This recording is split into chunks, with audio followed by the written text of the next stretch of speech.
Minnesota is home to two of the most livable cities, the most beautiful natural scenery, and one of the most industrious, creative cultures in the world.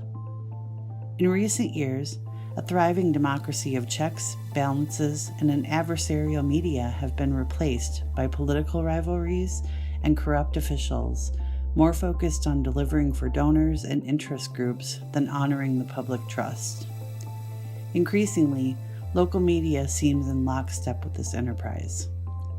In the spring of 2020, this system broke down and sent shockwaves throughout the country. MNQuiry is not about politics. It is about the breakdown in transparency and accountability to the public, and what can be done to bring sustainable balance back to Minnesota government.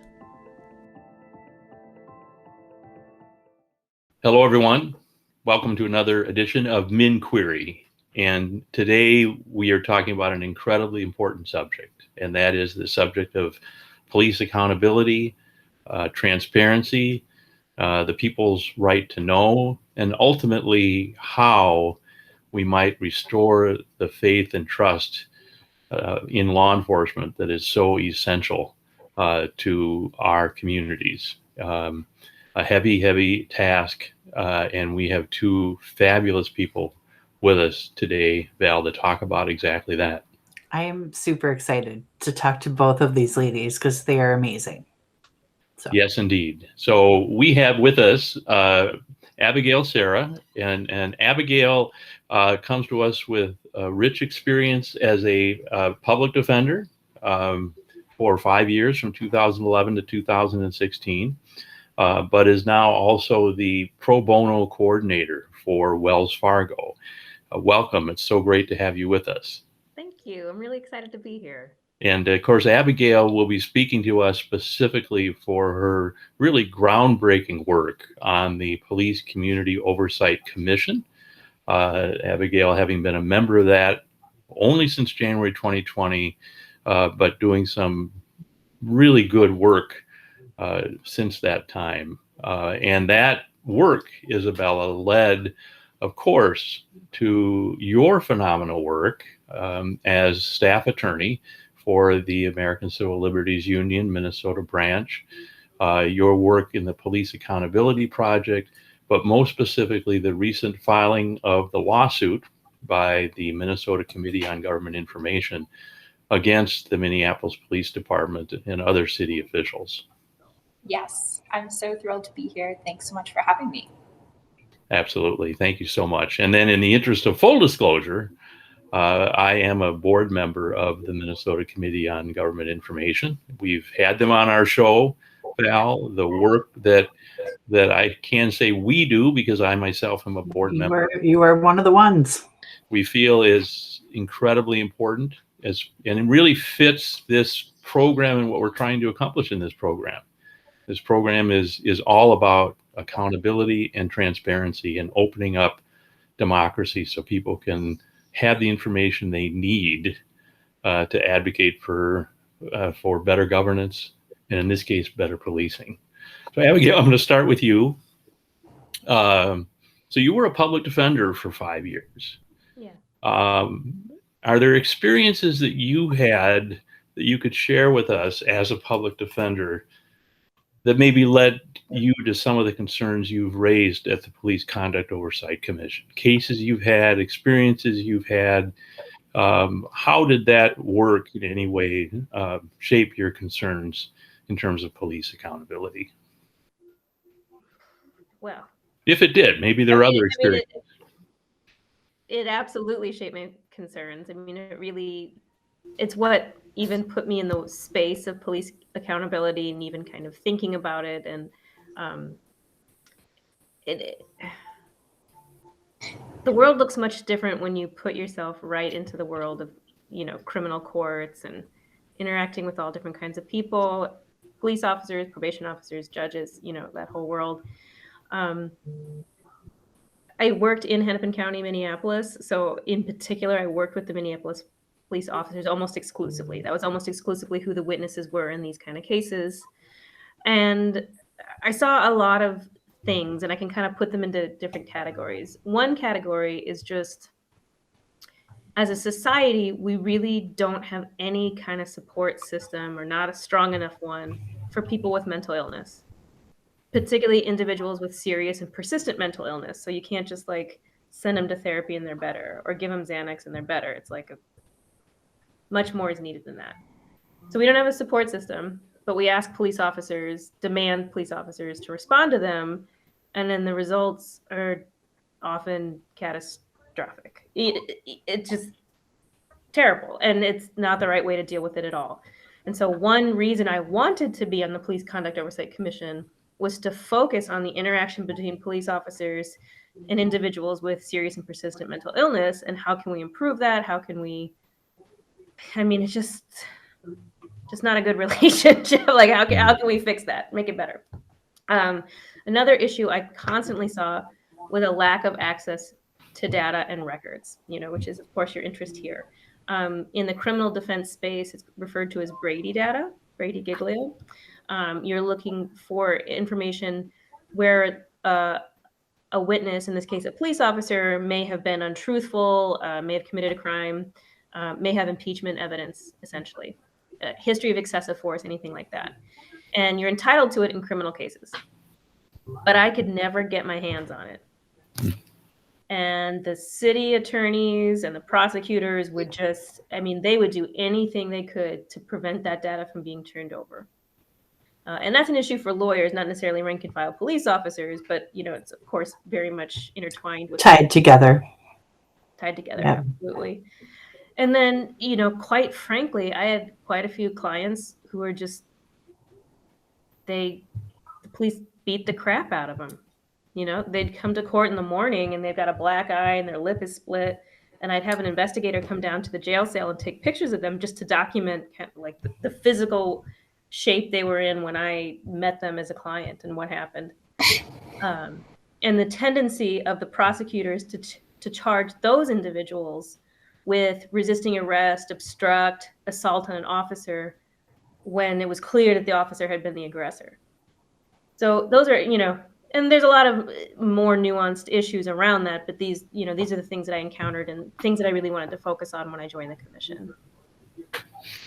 And as a public defender, and I'm not just saying this, I express this every day. As a prosecutor, I always tell defense attorneys that their work is much harder than the work that I do. But as a public defender, you really have a front row seat to this. You see people, as you're indicating, right after these offenses, you're in court the very next day. Of course, not all your clients are going to be truthful with you. We understand that. But you are able, from that wealth of experience, it's troubling to me as a Minneapolis resident when you tell me the extent to which you see individuals with injuries, for example.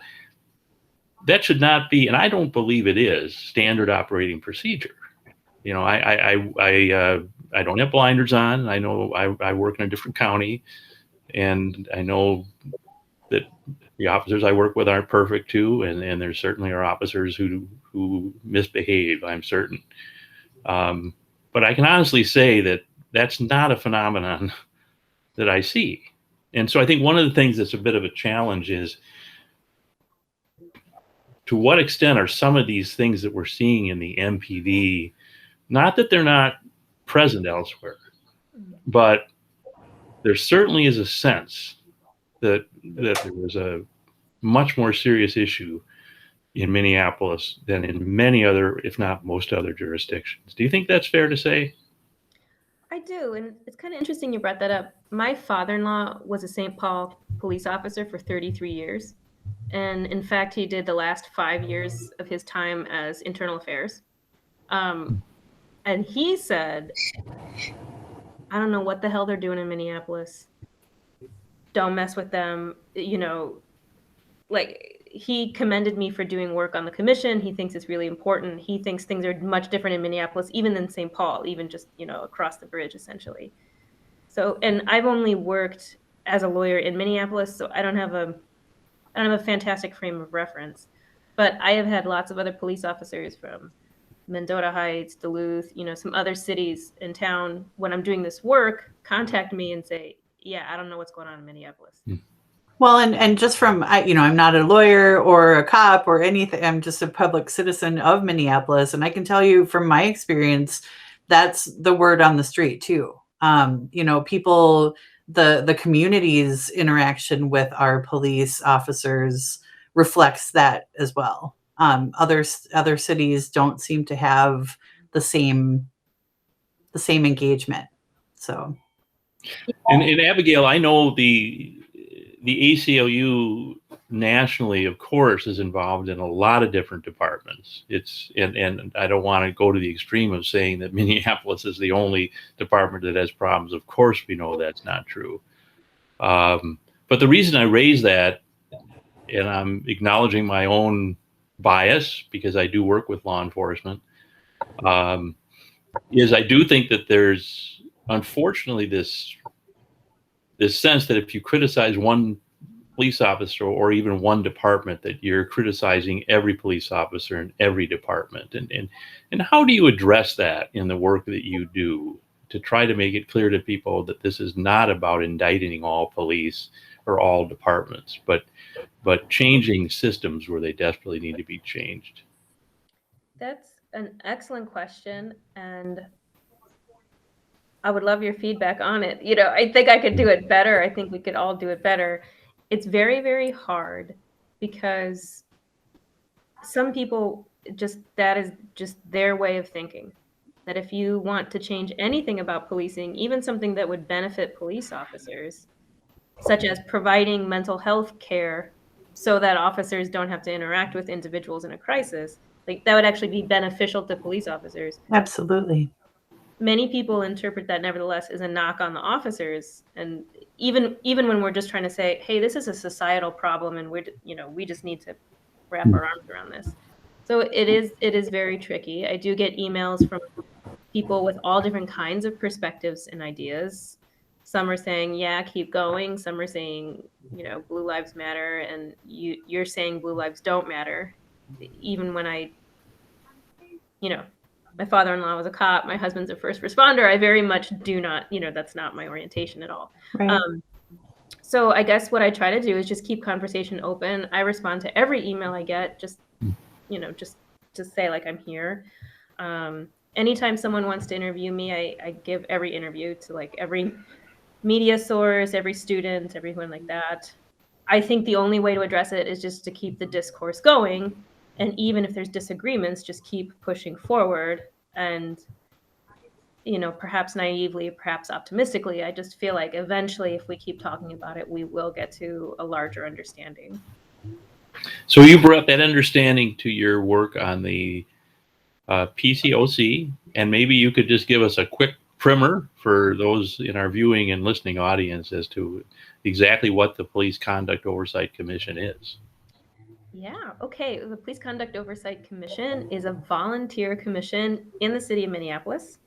We are 9 people appointed by the mayor and the city council, and we're just volunteers. We're not city employees.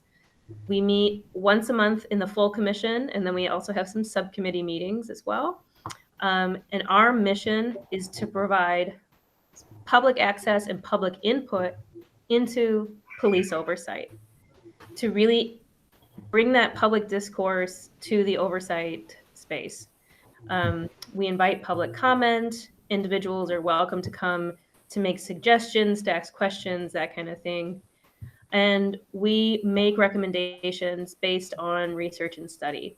So we're very much data driven, which is very important to our work. And we're community driven. We try to do projects that seem to be relevant to the community at the time, or what people are telling us, or where the need is at that time. We do not investigate individual complaints. We do not issue discipline. That's not our role. We're kind of big picture. We look at policies, procedures, anything related to police. So, like that Brady issue I was talking about with prosecution, it's not the police officers, but it's kind of, in that adjacent. Mm-hmm. I have a question for you on the public engagement. Would you say that, you have a lot of the public engaging with the commission, or do you have pretty good good turnout for that? And Yeah, it's good. it's amazing. I mean, I think it helps that we're doing it via Microsoft Teams and you can call in. It used to be in City Hall right at dinner time, which is like not awesome. Right. But people can call in, and they do. You know, we get lots of people calling in. Our emails are public; they're on the city webpage, and we do get quite a bit of emails from people. People ask for phone calls, and if they ask for a phone call, I call them. I mean, that's just where I'm at. Yeah. So I've seen quite a bit of engagement. I mean, That's awesome. It's heartening. It's very heartening. Yeah. Yeah, that's good to hear. I know there, you know, just the little bit of experience that I've had, sometimes it's really hard for the public to get that connection. And so it's good to hear that it's easier now and that's happening. So, Isabella, I'm going to bring you into this for a minute here. Before we talk about the lawsuit, tell us about the work that you've been doing on the police accountability project and how that relates to Abigail and the work that she's doing as well. Sure. So I'll give actually just a little bit of background first, which is I, in law school, was part of a civil rights and police accountability clinic. So that really spurred my interest in policing and policing work, police accountability, transparency issues. After that, I have lived in Chicago, so I've lived where CPD is. I've lived in New York with NYPD. I've lived in DC with Metro PD, and now here in Minneapolis with MPD. And there are some common themes among all of those particular police departments. And that's not to say, kind of like you were mentioning, it's not every officer, it's not every police department. It's very specific ones. Right. And there are some endemic issues, certainly, that I think we can improve on in policing. But that has to be a welcome change. It's hard to change a culture when there's not an interest in it. What I will say is that, and I had done an interview with the Twin Cities Diversity in Practice where a quote that I had heard from President Obama really stuck with me, which is, this should be a welcome change. It should be a welcomed conversation. And the reason being that there is a Black mom who holds her breath every day that her son walks out of a house, much like there is, for example, a police officer's wife or a police officer's spouse, partner, that is holding their breath every day until that individual gets home. That is a common kind of a parallel issue that we're having here.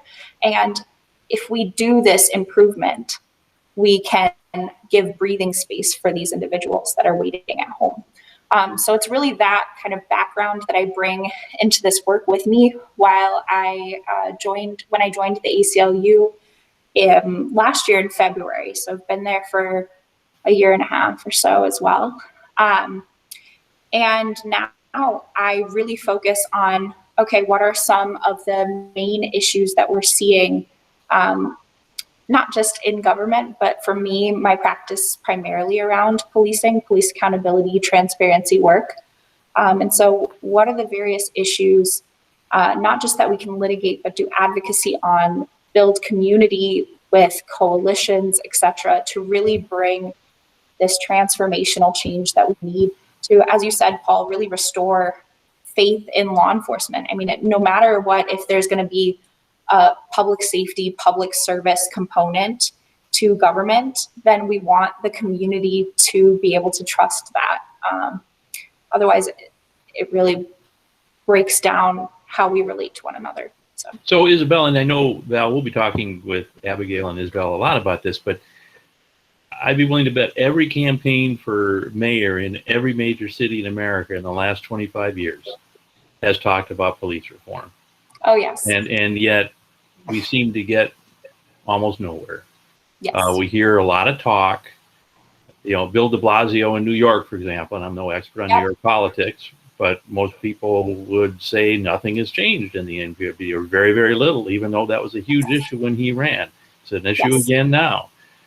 We have Chicago and some of the awful things that happened in terms of transparency there and lack of it with Rahm Emanuel, you know, obvious one of President Obama, so it's not a partisan issue, frankly. We see mostly Democratic-run cities, and I think we've got to, those of us who lean, quote unquote, blue, have to acknowledge that. How is there such a, like both of you maybe give your opinion, but for so many years, such a disconnect between the progressive statements that we hear in virtually every campaign, and yet things don't change. You talked, I'll let you start on this one and then let you jump in, Abigail, but you started with some of the common themes. That's a common theme I'm throwing out there. There's a lot of talk, but very little change. But what are those common themes that you've seen in New York, Chicago, Washington, and here? Absolutely. So, I mean, even looking at, for example, Chicago right now and New York, the mayor's race there right now, they're having substantial discussions about policing issues, police accountability, etc. In Chicago as well. Right now, the mayor of Chicago is actually Lori Lightfoot, who was one of the head of their civilian review body, which is shocking because there's not a lot that's changed with CPD, and that's it's startling and upsetting. And I'll say something that's just common and unfortunate is that you're not going to be in power if you don't have money in politics, and there's not as much money on the issue of transformational change, not just police reform anymore, but transformational change and reimagining policing, as there is coming in for the money that's backing to oppose that and to obstruct that. And so folks who may have gone into politics saying, I'm going to change things, I'm going to root out the issues, I'm going to eradicate this and work from the inside out, to be able to stay in power and to be able to stay in their positions, they have to be funded and have campaigns, etc. And I think we're seeing that even now in the mayoral race in Minneapolis as well. Abigail, it seems to me that everybody promises reform and all this, and that they're going to work for communities of color, and they're going to work on police reform. And then as soon as they get in there, there's a lot sexier things they can work on. They're going to make friends a lot quicker. They realize this is really tough, and it's only going to lead to bad press to publicize these kinds of things. At the end of the day, it's better to just bury them under the rug and say all the right things and send out the right press releases, but try to keep everything. Hope nobody pays attention. And hope nobody pays attention. Yeah. Is that too cynical for someone who's always thought of myself as an idealist, or is that what is really going on there? I think it's fair. I don't think I'd call it cynical. I think it's fair. I don't quite know what happens. In the city of Minneapolis, it's been very startling to me to see the changes that have happened after Derek Chauvin murdered George Floyd, and we had the summer that we had, and we had all the promises that we had, and the really unified call for reform and for changes. And one might think that after that, some reforms would have been in place. Some data would have been more accessible, something, maybe not all the way, maybe not as far as I want it, but something. And really what I've seen is it's going the other way. That the mayor and the chief of police and the city attorney have really doubled down on keeping police misconduct data, police complaint data hidden away from public view. They've even changed the MPD manual, taking away the requirement to discipline, which had been in place since 1994, and replacing it with a section that specifically says, when there's a complaint and it's sustained, you can do coaching, and coaching is not discipline and thus not subject to public data disclosure. So essentially they codified a loophole to Minnesota data practices. And they just said, I want us to, that's incredible. And I want us to kind of set the stage for that, because you start on the PCOC in January of 2020. We have the murder of George Floyd in May of 2020. Now, it seems to be rational to think that there would be emergency meetings of the Police Conduct Oversight Commission almost immediately, public discussions with this organization, which is really meant to be the people's voice as it relates to police conduct. correct me if I'm wrong, I don't think that happened. In fact, what I understand happened is, essentially a lot of the statements made by the council and the mayor, I don't recall there was much or any consultation with the PCOC after what happened. That seems like a major disconnect and really a betrayal to PCOC, at least in my opinion. There wasn't a lot of communication with the PCOC. And if it wasn't a betrayal, it was perhaps short-sighted. I mean, the mayor and the city council appointed us. We're there to serve them, essentially. So, I guess I was just surprised, like, hey, we're your folks. Why aren't you bringing this here? It's not like they don't know you exist. Right. And to be fair, the mayor has attended and sort of, talked about issues, and individual council members have attended. And, Steve Fletcher came and talked about facial recognition technology and, so individual things, but really not as much as I thought, especially if they're going to make changes to like public policy and the MPD manual. I thought there'd be more of that. But there really hasn't been. And the director of OPCR, the director of the Civil Rights Department, she didn't want to have any meetings after Derek Chauvin murdered George Floyd. MN ACLU said, we're not going to meet. It's not safe, even though we were, virtual. She didn't want to face any. Wait, whoa. It's not safe? How would it not have been safe? She perceived that we would receive, I suppose, verbal threats or we were literally virtual. So I don't know. I mean, we just got this email saying it's not safe to meet. We'll meet later. And we individuals and the community members pushed back and said, no, this is the exact time you need to meet. So actually we did have an emergency meeting in June. So we met twice in June rather than once of 2020. But then a few members left the commission. We actually couldn't make quorum, and the city didn't appoint new members. So we actually did not meet for several months after that. So it was a rough year. Yeah, and I mean, at the same time as all of this, they are out in the public talking about, okay, we're going to pass, the city council is going to vote, we're going to defund MPD, right? They make this big motion, it's going through everything. We're hearing them talk about the need for transparency, the needs of accountability, the fact that this isn't police culture, this was an aberration. And really what we come to find out and learn later, as Abigail previewed, is that all the while behind the scenes, they're working really hard to be able to change the policy and procedure manual to obscure and further kind of retrench accountability and transparency away from the public.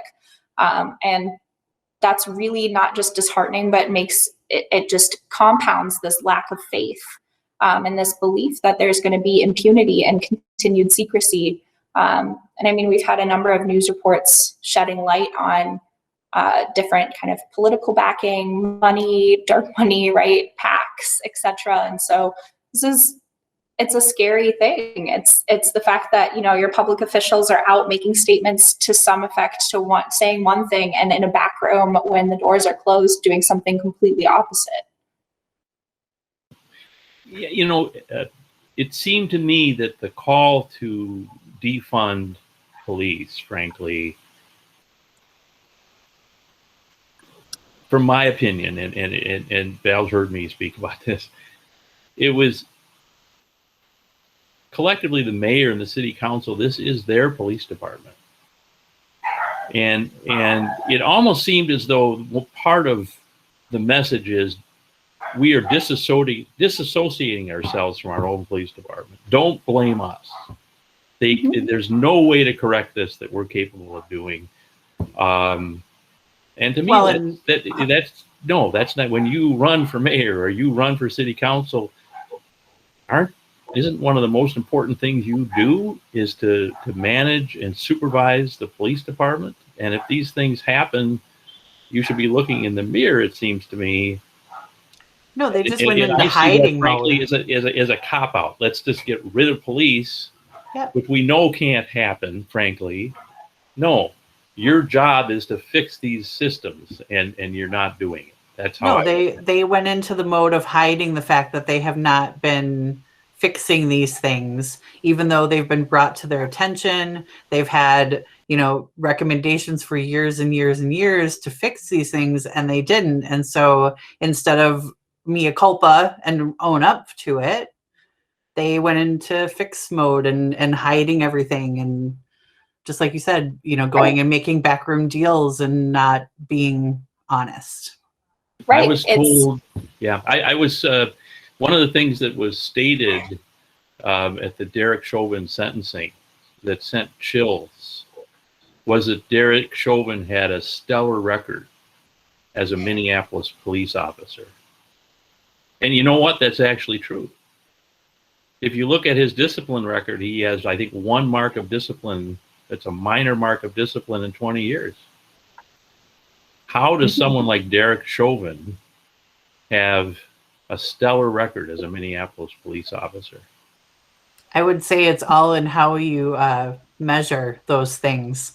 If your policy or your culture is a certain way to that standard, maybe he was a stellar cop.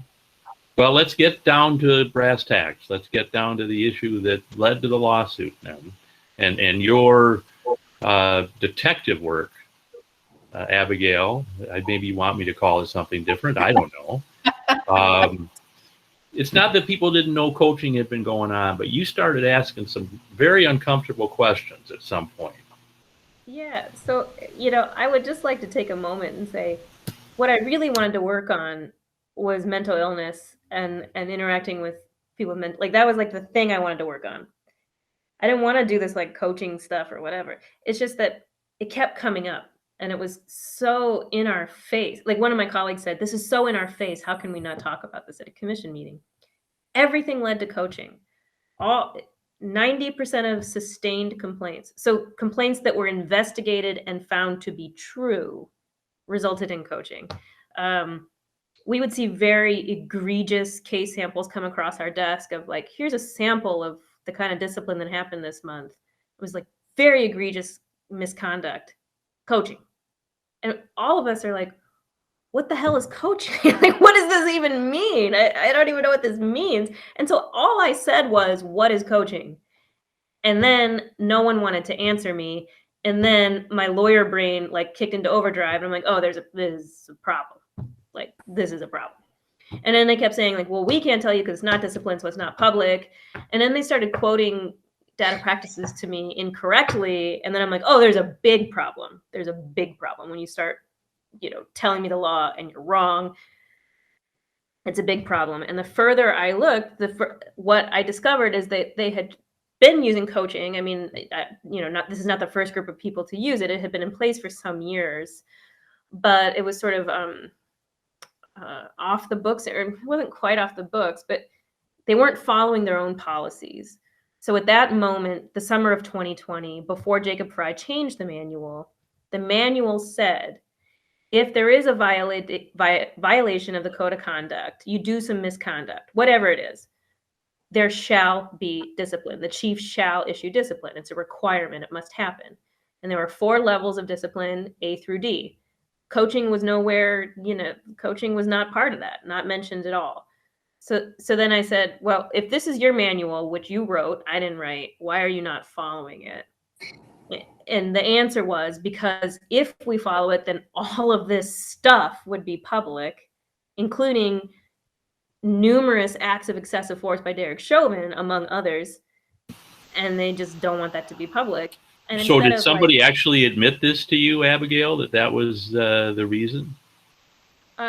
We had a public meeting about it, and Amani Jafar and Velma Corbel said, we created coaching as a non-disciplinary tool, they keep saying. And they kept saying intentionally. It was very intentional. We sat down with the city attorney, and this is what we came up with because we wanted a way to handle these matters outside of the public eye. So it is, let me be clear about this, because this is, I'm sorry to interrupt you, but this is really important. Yeah.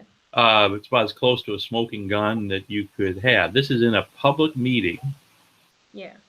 Statements by police administration. Civil Rights Civil Rights Commission.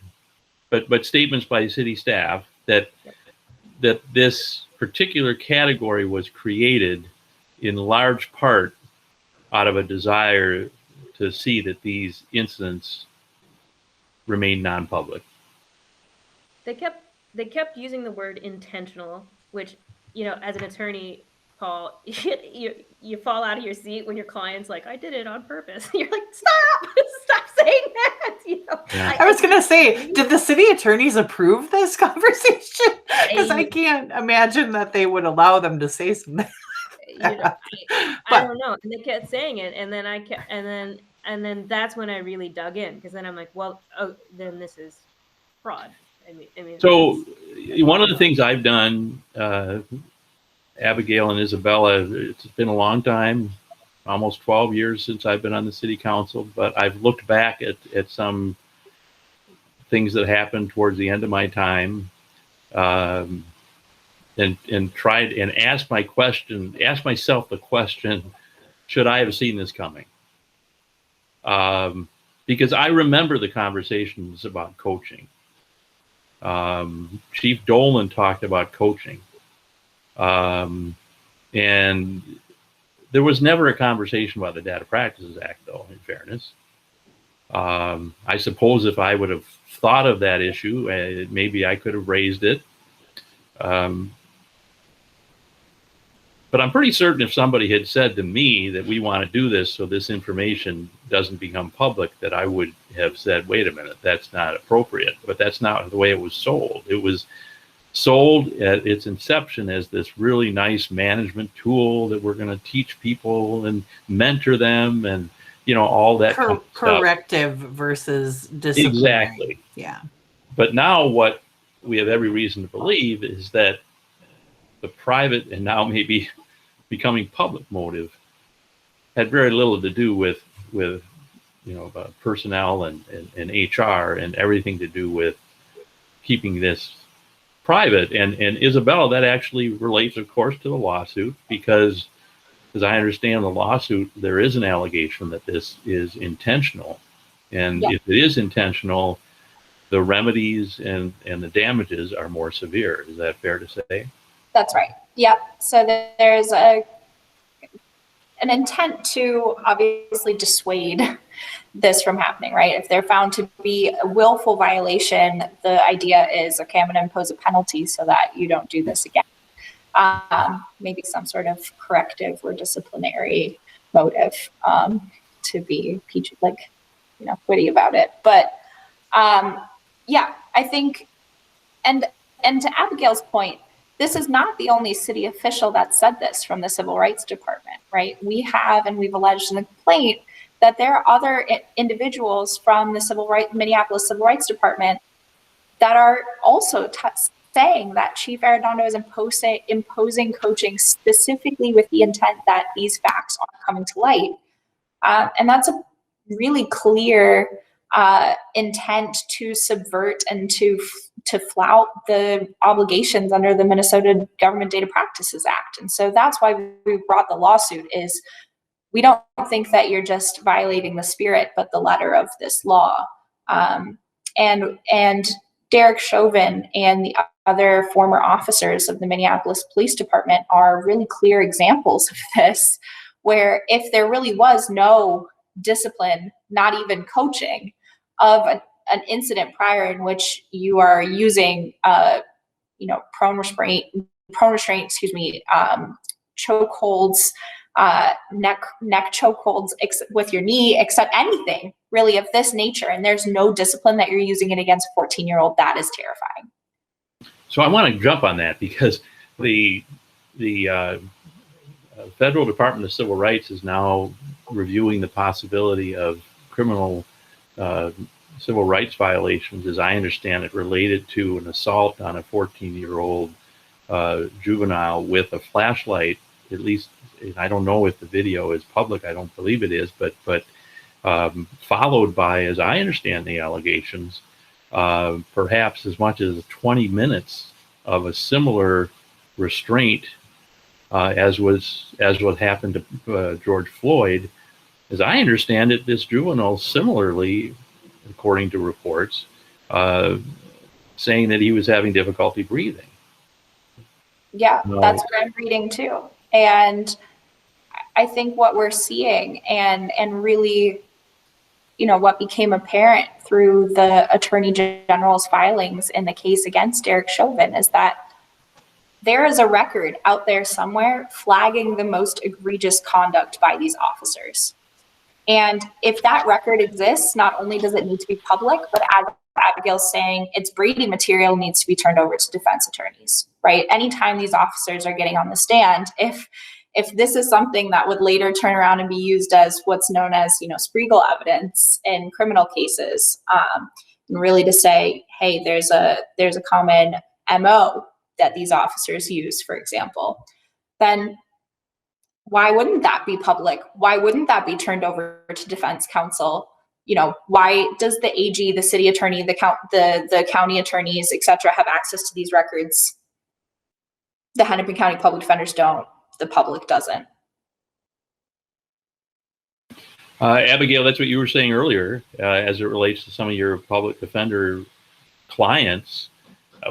What is, in your view, I assume that's outside the scope of our lawsuit to some extent, but let's say for the sake of discussion that there's Brady material and somebody was convicted of a felony. Let's say it's an assault against a police officer, and let's say that officer had a number of incidents that were not disclosed involving that officer's resort to violence. Let's say there's a case where there was falsification of a search warrant that was coached.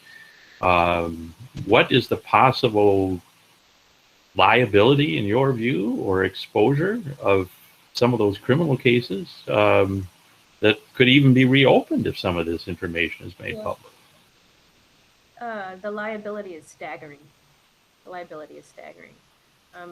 Recently, I think within not more than 2 years, the Carleton County attorney, so the prosecutor, the head prosecutor for Carleton County, Minnesota, was disbarred for not gathering and disclosing Brady material appropriately.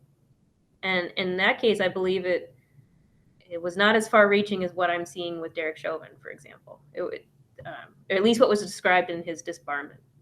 So every county attorney and every city attorney who hasn't disclosed Brady is looking down the barrel of disbarment, which is incredible. I don't So know. I am an assistant county attorney. I'll put that out there. I think you know that. Yeah. And I'm just wondering what the role of either the criminal division in Minneapolis or certainly a higher level, does this really place an obligation on county attorneys throughout the state? We can get and will get to the rights of the public more generally, but if there's Brady material that is public information that is being improperly, the prosecutor may not know about it, Right. But we always tell our departments that we're held to have anything you have, and if we don't get it from you, it can be our license that's the problem. Yeah. So is this something at some point that the Hennepin County Attorney's Office should be more proactive about? Is one of the questions that comes to my mind. I mean, my answer is yes, and if the answer is no, then they're really risking a lot. And why? Yeah. Why would that be no? I mean, besides nefarious reasons. Yeah.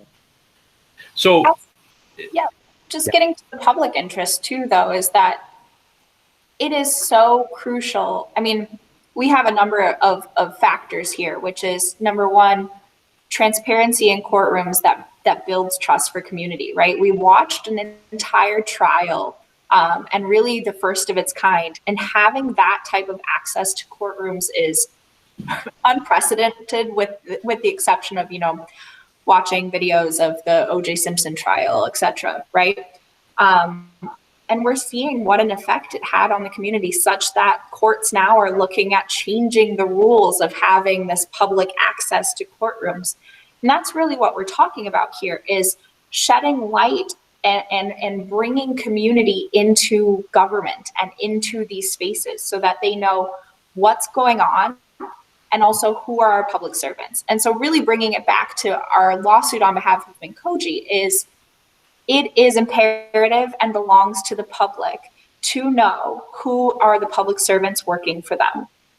And right now we are prohibiting them from actually knowing who are the officers that their tax dollars are paying the salaries of, and what are those officers doing? And not just that, I mean, we're also talking about individuals who have had really terrible, really egregious experiences with law enforcement, who then go and submit a complaint and have no way of finding out a resolution, even if the complaint was sustained, even if the facts of the complaint are found to be true, they don't get to find that out. And that's a terrible system. That should be the floor, right? So one of the things that struck me is right after this murder of George Floyd, within a day or two, there were media reports nationally that using a chokehold, the unconscious chokehold, that had been done over 40 times over the previous 10 years. And the city council that always claimed they had no authority, within 2 days banned chokehold, something that they could have done, of course, many years ago. Something that they were ordered to do years before that. It was not just that they could have. Exactly. Yeah. But it strikes me that, let's assume for the sake of discussion that an officer, the day after chokeholds were banned, did in fact use a chokehold and was coached. It doesn't really do us a heck of a lot of good that the city banned chokeholds if the remedy for chokeholds is a non-disciplinary, non-public coaching session. Yes. Yeah. I'm not just that, but use of excessive force if you're imposing coaching for that has to be disciplinary, right? How counterintuitive is it that you can use excessive force? There's a finding that you didn't comply with the law, you didn't comply with the Constitution, you didn't comply with your own training, and still you're not going to get in trouble for it, right? It's non-disciplinary, it's mentorship, it's just corrective. Despite the fact that, it's bringing in so many details here, but this is going on a form. You had a formal conversation with your supervisor. It's being checked on a form on a box that says, yes, they did violate this provision of our code. And then it's being kept in your personnel file. I mean, this isn't simple mentoring. This isn't like an in-passing conversation with your supervisor in the hallway or hey, Bob, you got 5 minutes to talk about something. It's like an actual sit-down conversation with a document that says you violated policy, and that document is kept in your personnel file. And that's the stuff that we're talking about that's being kept private. We're not saying, oh, you just didn't disclose that you talked to Bob one day. It's that he has a document out there that says he broke policy, and give us those documents because they belong to the public. So Abigail, you obviously asked these questions, continued to ask them to your credit. And at some point, I believe it may have been September or October, but you got a formal legal opinion, I think, sent to the entire PCOC, as I understand it, telling you that coaching was not discipline and that these records were all non-public. That's right. It was the city attorney's response to it was a formal opinion to the PCOC. And what did you do when you got that opinion? What did you just let it go, or did you ask some more tougher questions? No, so so we got the opinion about 5 minutes before the meeting started, but I just muted my mic and I just read it. I'm like, this is too important. So I read it, and then when we had the discussion, I pushed back really hard. And this is where it's a benefit that I'm an attorney. I mean, you don't need to be an attorney to do oversight, but it's just beneficial because I could say, like, that's actually not what the statute says. And the city attorney says, shall discipline doesn't mean you have to discipline. It means sometimes, which is just the opposite of true. So I was pushing back, like, this is just not accurate. And then after that meeting, the chair just, we agreed to sort of move it forward and move it into committee work and take a deeper dive. And then one commissioner who was a civilian employee of a police department resigned suddenly, and we didn't have quorum anymore. And the city council and city attorney, or excuse me, city clerk didn't appoint any new members for several months. So we were effectively canceled. Well, wait a minute here. So you've got so the person who resigned, let me be somewhat blunt. This is someone who is generally supportive of the administration. I mean, she was on the commission. She I don't know if she was. But all of a sudden, you're asking tough questions. It seems kind of convenient that all of a sudden super suspicious. Yeah, it was really startling. It was the chair of the commission pushed back really hard on me, and said, "This is ridiculous. The city attorney says it's not discipline, so it's not discipline." And I'm like, "Well, that's silly. That's not true." Do you have a quorum now? We certainly do, and they did appoint new members. Wonderful new members. And when did that happen? Some were appointed in December, and additional group was appointed in January. And so was it before or after you had quorum again that the changes were made in the police procedures manual? About this, kind of at the same time. The changes were made December 31st, 2020. So like New Year's Eve, when no one except a maniac like me is reading the 588-page police department manual. Like no one else would notice. They're really good at that. Yeah. Right. So, and for clarification, it went into effect December 31st, right? They were working for months before that. And while there was no PCOC quorum, right, to hammer out language, make sure that it got passed, and then to actually institute it and have it take effect. So how is it that, I was on the city council and perhaps these things happen too, but this is a pretty important issue. I used to laugh that we'd sometimes spend sometimes we'd spend more time on a garage variance than we would on $50 million for the latest boondoggle downtown. But, just about anything at City Hall, you look at the actions of the city councilors, like 58 items on the Ways and Means Committee. One would think that following the murder of George Floyd and the public concern about police records, that what seems to be a fairly significant change in the police procedures manual, who say that on its face, the notion that not all findings of misconduct require discipline.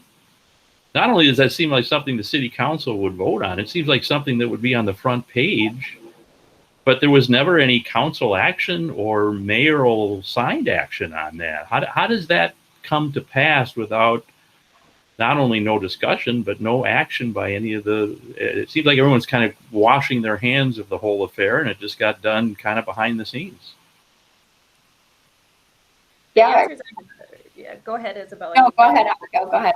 I mean, I can't, forgive me for getting all worked up, but I can't imagine any member of the city council would want to take a public vote that the position of the city council and mayor is now that police misconduct no longer requires disciplinary action. Yeah, so it's really tough because the mayor does control the police department policies and discipline. So it's true that the council doesn't issue discipline, but the council can pass ordinances. The council can amend the police oversight ordinance, for instance, or ban chokeholds, or do things like that. Well, and not to interrupt, but they can also set the framework for discipline. The process. I believe that's true. The city attorney is telling council they can't. Okay. So this is the difficulty we're facing. Councilmember Cam Gordon is creating a framework to change police oversight, which includes a definition of discipline, just so we can lock that down as the city and not have these loopholes anymore. And his definition of disciplines that includes coaching or whatever corrective action the chief may come up with next year, that would be discipline. I don't believe it's been before the council for a vote yet, but I'm hopeful that the full council would be supportive of Councilmember Gordon's work. I think it's really important. The mayor has just denied it. Times Magazine called him and said, "Why did you take this out of your manual?" And he said, "We didn't." He just straight up denied it. Wait a minute, Time Magazine asked him that question? Time Magazine. And then Time Magazine showed him the web like there was an archived version of, from September of 2020 and said, well, in September it was here. Why isn't it here now? And then he backed off of it and said, oh, well, we changed it to reflect our current understanding of discipline or, like whatever political thing he said. So the mayor is just flat out denying it and pretending it didn't happen. He's telling This is where it didn't happen. Yeah. This is where I would insert that bullshit meter. The BS meter is going off here. Yeah. Yeah. I attended some community events where people asked him, like, why did you take this out? And he just said, we didn't. Which is false. It's like false. And so council needs to push back on it, but it's just taking some time. Councilmember Gordon is just putting this together and probably needs more support than he's getting, perhaps, or something. I don't. Paul, you could tell me what it takes to pass something with the council. Well, I had mixed results at times, believe me. But thank you. I could try. But it seems to me. It seems to me one of the questions that a few people have told me confidentially is, man, if you get what you want, this could be awful for the city. The city has just gone through all of the things the city's gone through with the murder of George Floyd and the rise in violent crime. My perspective being we still need a police department. We need a well-functioning police department, one with accountability, but we still need a police department. I've had people tell me, why in the world would you want to involve yourself in a lawsuit that is going to open up potentially scores of cases of misconduct? All you're going to do is make things even worse. Just let it. So I'm giving maybe both of you the chance to respond to that, because I'm sure a lot of folks might take that position. Yeah, this is really bad, but man, don't make things even worse by getting out there all sorts of bad things that have happened in the last 7, 8, 9 years. People will trust law enforcement even less. We'll have an even bigger problem on our hands. I know we all, the three of us, come down that we need information, but respond to that. Let's assume that we're successful, and let's assume that it maybe is as bad as we fear. Let me ask the question: What positive can come out of that, however painful it would be to learn of some of the things that have been done? I think we have the potential to prevent the next George Floyd. And even one person saved is worth it, right? That's what we're working toward. Mm-hmm. We're working toward preventing that the next Derek Chauvin goes 22, 23, 24 misconducts, 24 complaints, until that last one where thankfully he's caught on video. Thankfully it goes viral. Like, as much as we don't want to see it, we can't look away. And maybe we just save one more life. That's what we're working toward, right? Because DOJ didn't come here for nothing to start investigating. They haven't been here multiple times for nothing. There haven't been multiple lawsuits against the city for nothing. There hasn't been what sparked like a worldwide movement and resurgence of this passion for Black Lives Matter because of what we saw, right? That wasn't for nothing. And so we have an opportunity here to save that one more life, and that's absolutely worth it. And the flip side of that, and Abigail, I want you to jump in, but the flip side of that is it's horrifying to me to think that this continues and that our elected officials continue to do this when we don't know what other Derek Chauvins might still be on the force today. We don't know, having known that Derek Chauvin was either not disciplined at all or maybe coached for using a chokehold on this 14-year-old boy, for example.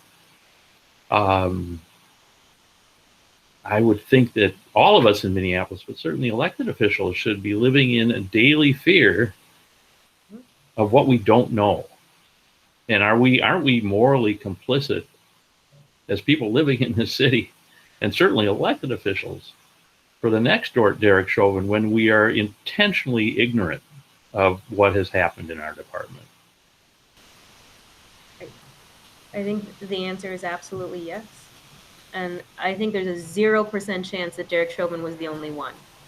The only thing I don't know is how many more, what percentage more, and I fear it's a large number or a large percentage. Isabella says we just need to save one more life. I think we'd save hundreds more lives. And not just save people from murder, save people from being beat up, traumatized. People who are experiencing a mental health crisis and then they get the shit beat out of them. I mean, that's just not how we want to be as a society. And then to speak like a lawyer and be rather crass and, move away just from like the quality of life. Let's talk about liability. If this comes to light in the future that an officer had been coached for excessive force and never formally disciplined and his Brady material was never turned over, that increases the city's liability. So as long as this cover-up is working, I guess it reduces the city's liability because they're sort of counting on the fact that attorneys wouldn't figure out that, all this misconduct went without discipline and without without notice. But the minute it gets discovered, and it will get discovered one way or another, it's coming out, then the city's liability just goes through the roof. So they're playing a really dangerous game around monetary liability. I think they're playing the short-term game and not the long-term game. Well, yeah, and you have to look the nose hairs straight in, like you have to look at the ugly stuff and get rid of it and fix it. And it might be painful to do that, but like you said, in the long term, that's going to be so much more horrible if they continue to do that. There was a profile of Ben Crump in Time magazine, and one of the quotes from him that sent shivers up my spine, frankly, was when he talked about the $27 million settlement. He was very open with the fact that one of the driving causes of the high amount of that settlement was that they had information about the extent of the abuses taking place within the Minneapolis Police Department. Now, I have not had a chance to review the settlement papers. My hunch is that there is some kind of non-disclosure agreement as a part of that.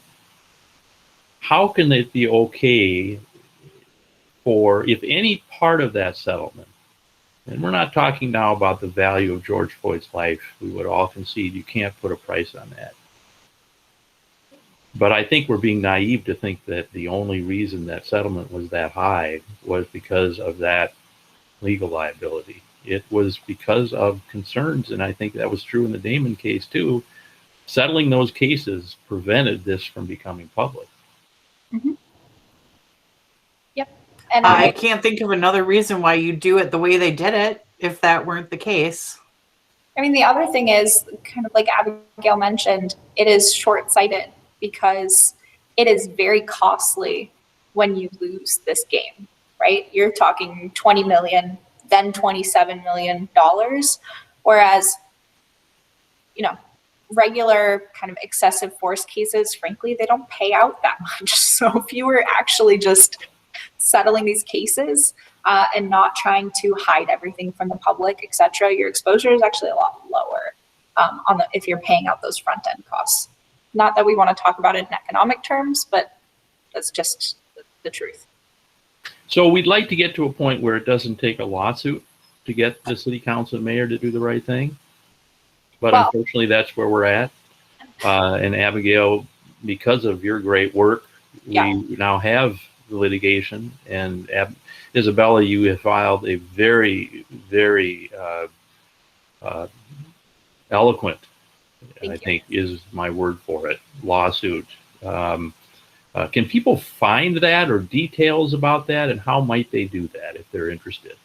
Yes, absolutely. So there is a public court website that you can access and can access the filings, at least for now, for free.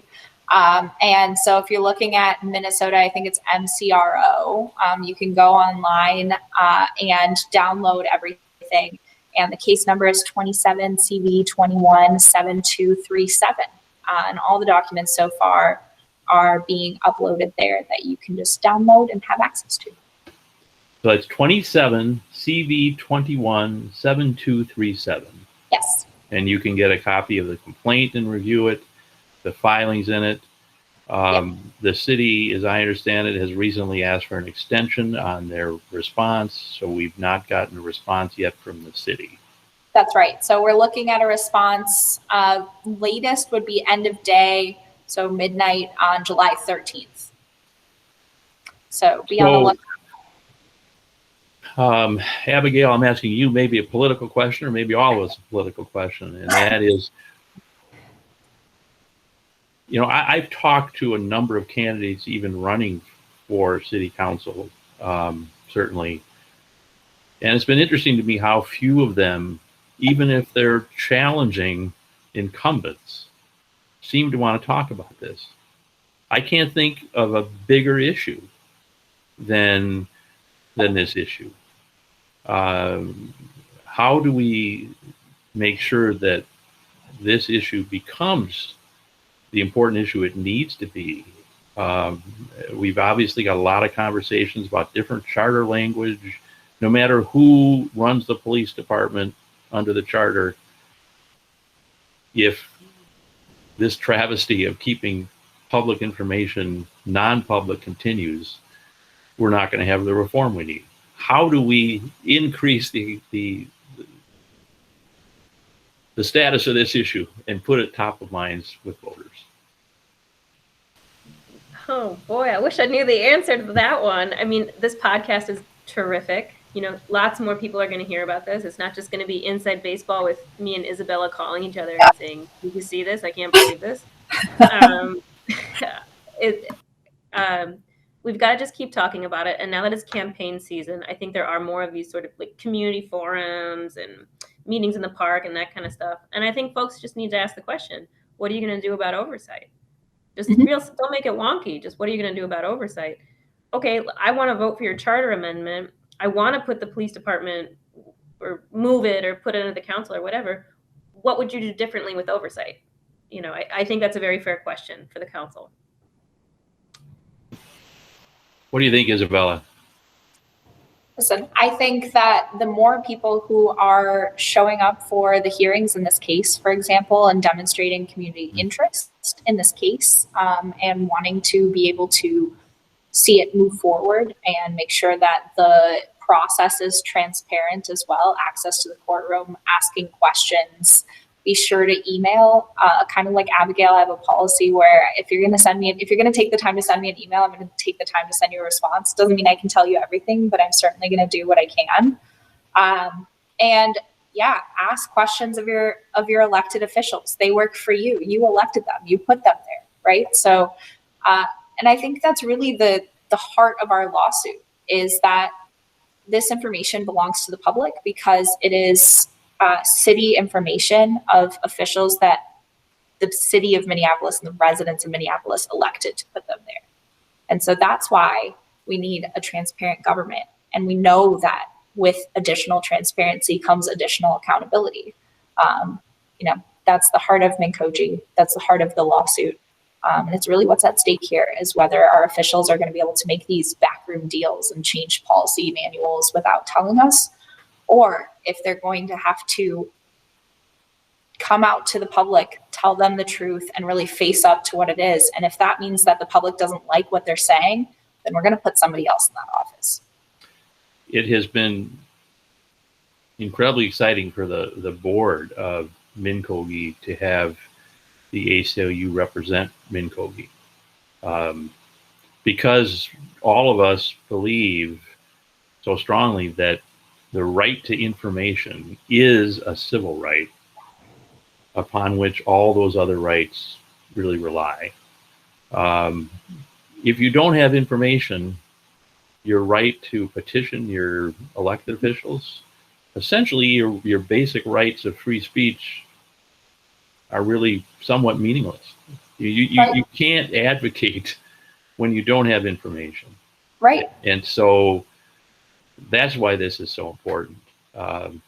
And we have to keep fighting and Abigail, your leadership on the PCOC is critical to this, and perhaps if the city council won't hear this issue, perhaps the PCOC will continue to hear it. One of the biggest concerns I have is the extent to which the city council, maybe be a little impolite, in my view, hides behind their city attorneys.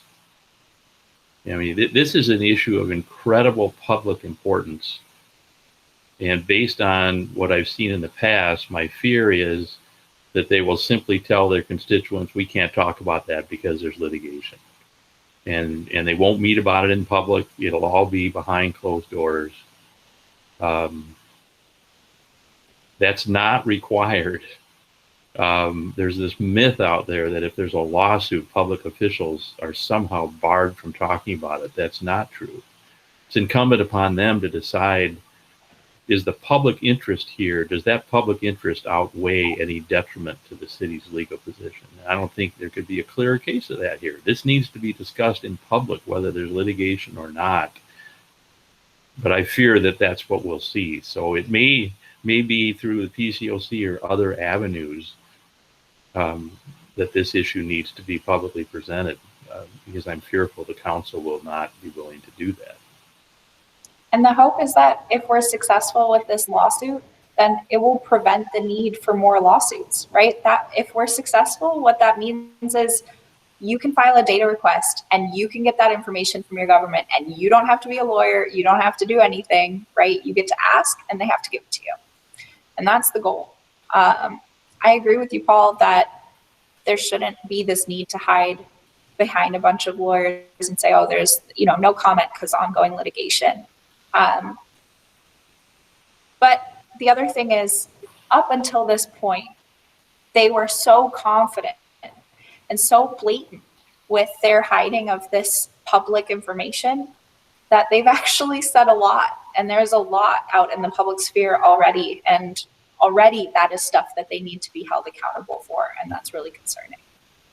Isabella, it's going to take a while for this lawsuit to work its way through. It's a fair statement, isn't it? When is it? Can we even predict when we might have an actual day in court? Well, the first step is really going to be to find out on July 13th whether they have answered our complaint, which would just be to say they're either admitting, denying, or essentially saying they don't know about certain of our allegations. If that's the case, then yeah, it's going to be a while, because what's going to happen is we're going to move into discovery and see what each side is producing. On the other hand, if they move to dismiss, which I'd say is probably the more likely course, but fingers crossed. But if they move to dismiss, then we'll be in court, I would say before the end of August, because we'll have a hearing on the motion to dismiss. And again, that's a public hearing. The community should be there. If the community wants to be there, they're more than welcome. It's open courtroom. And that's going to be my question. What can people do to help this situation right now? Yeah, they can come and listen in. They can know about the lawsuit. I mean, we can't, file letters, but that doesn't mean they can't be sending letters to city officials saying, like, we don't want you to fight this, right? We actually want you to release this information. This is public information that we want. So yeah, petition your government, file letters with them, make calls. That's all stuff that is well within the public's right to do, and they should be doing. Okay. And maybe we can pack that courtroom. Yeah. Which would send an important message. Yeah. Yes, absolutely. Abigail, what's your next step on the PCOC as it relates to this issue? Do you see, are you going to be monitoring the litigation, getting reports on it, or what do you see the role? Or maybe I should ask you a different question. Are there some other important policy changes that you're also advocating? We've got a lot to do on the commission. The chair of the commission, Cynthia Jackson, is a huge advocate of opening up these books and opening up coaching, and she's right there and she's pushing hard for this. However, the city clerk and the city attorney told her and us at our last meeting that they will not be discussing it because of ongoing litigation. That thing they said. So they they shut us all down. I don't know how much we'll be able to discuss it at our commission meetings, but we have a lot on the books. One thing we're working very hard at is to reduce arrests and prosecution for nuisance misdemeanors or pretext stops, like that kind of thing. Really reduce the amount that police are interacting with individuals for misdemeanors. And that's requiring a lot. That's requiring changes to ordinances, police practices, providing housing so homeless individuals have somewhere to go during the day, so they don't like interact with the police during the day. It's like very multi-pronged. So that's a major project we are also taking on as a commission. And the audit committee, the audit subcommittee, has a coaching, research, and study open. They're still looking at it. I don't know what kind of data the city will turn over to them, since they're taking the position that they can't turn over data. So I don't know, but it's still alive. We're still pushing.